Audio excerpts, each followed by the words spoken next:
मित्रांनो, जय जवान जय किसान।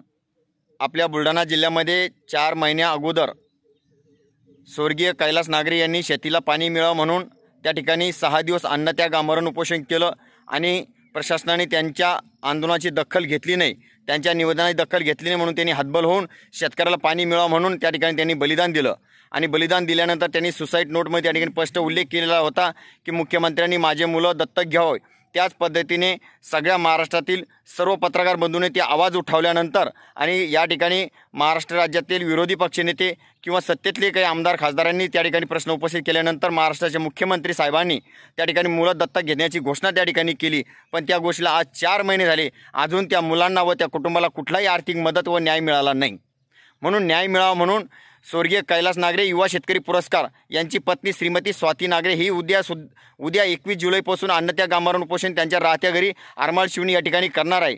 मित्रांनो, त्या ठिकाणी जर त्या ताईला उपोषण करण्याची वेळ जर या राज्य सरकारच्या हलगर्जीपणामुळे जर येत असेल आणि त्या मुलांना जर न्याय जर मिळावा म्हणून जर ती अन्नत्याग आमरण उपोषण करत असेल, त्यांनी निवेदनामध्ये स्पष्टपणे उल्लेख केला, वेळ पडली तर मी बलिदान द्यायला तयार आहे, पण माझ्या मुलांना न्याय द्या। सरकारकडे हात जोडून ती विनंती करत आहे, पण प्रशासन अजून त्या गोष्टीकडे कुठल्याही प्रकारे लक्ष दिलं नाही। अजून मी प्रशासनाला एवढी विनंती करतो, अजून वेळ गेली नाही, अजून 12 तास बाकी आहे। त्या ताईला उपोषण करण्यापासून त्या ठिकाणी राज्य सरकारने थांबवावं, उपोषण करण्यापासून त्या ताईला त्या ठिकाणी राज्य सरकारने रोखावं, त्यांच्या मागण्या या ठिकाणी ताईच्या पूर्ण कराव्या। हीच मागणी या ठिकाणी शेतकरी योद्धा कृती समितीच्या वतीने या ठिकाणी करण्यात येत आहे। जर ती ताई उद्या उपोषणाला जर बसली तर राज्य सरकारची नाकीची झाली, म्हणजे राज्य सरकार अपयशी ठरलं, त्या ताईच्या मागण्या पूर्ण करण्यासाठी राज्य सरकार अपयशी ठरलं हे त्या ठिकाणी सिद्ध होईल।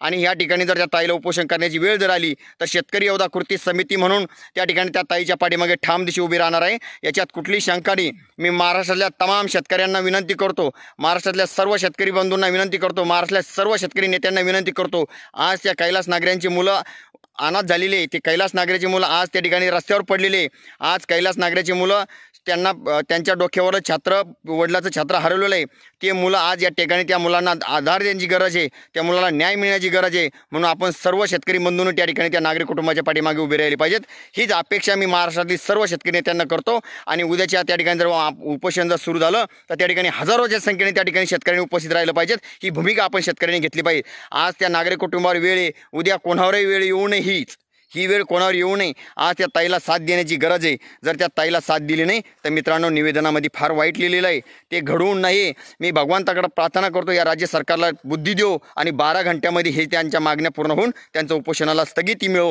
हीच मी भगवानचरणी प्रार्थना करतो आणि थांबतो। एवढं मित्रांनो सांगतो, या कुटुंबाच्या पाठीमागे उभं राहणे फार काळाची गरज आहे। जय जवान जय किसान।